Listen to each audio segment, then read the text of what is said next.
আলাইকুম। জুম্মা মোবারক। পবিত্র দিনে সবার জন্য অনেক দোয়া। আজকে শীতের দুপুরে মটর পোলাওয়ের রেসিপি আপনাদের মাঝে শেয়ার করছি।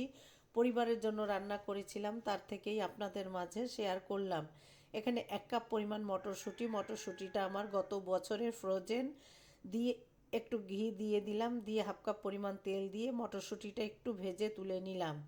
তুলে নিয়ে এই একই তেলের মধ্যে দিয়ে দিলাম 2টো তেজপাতা, 2টো এলাচ একটু ভেঙে দিয়ে দিলাম দারচিনি, দিয়ে একটু ভেজে নিয়ে এরপরে আমি এখানে 3 পোয়া পরিমাণ 3 কাপ 1 কেজি পরিমাণ চাল ভালো করে ধুয়ে, চিনি গুঁড়া চাল ভালো করে ধুয়ে পানি ঝরিয়ে রেখেছিলাম।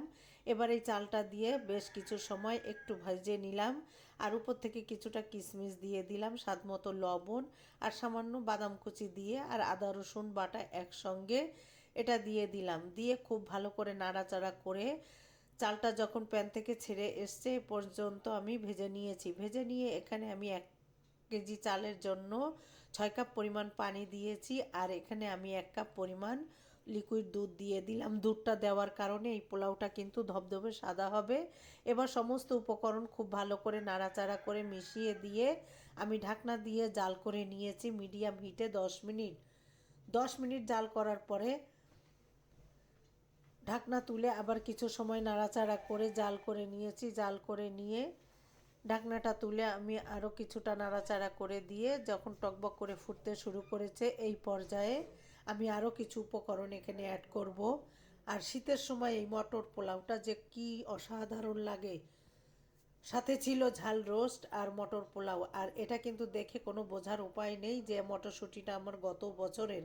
আমি কিন্তু এভাবেই সারা বছর সংরক্ষণ করি আলহামদুলিল্লাহ।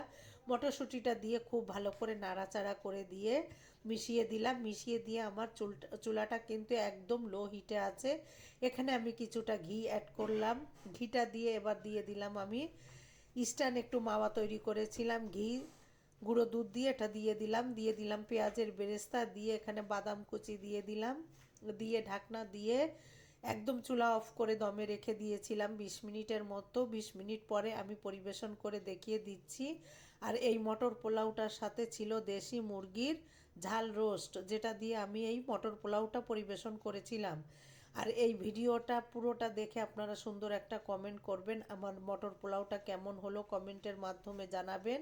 আর আজকে দুপুরে কে কী রান্না করলেন কমেন্টের মাধ্যমে জানাবেন। সবাই অনেক বেশি ভালো থাকবেন, সবাই সবার জন্য দোয়া করবেন। আসসালামু আলাইকুম।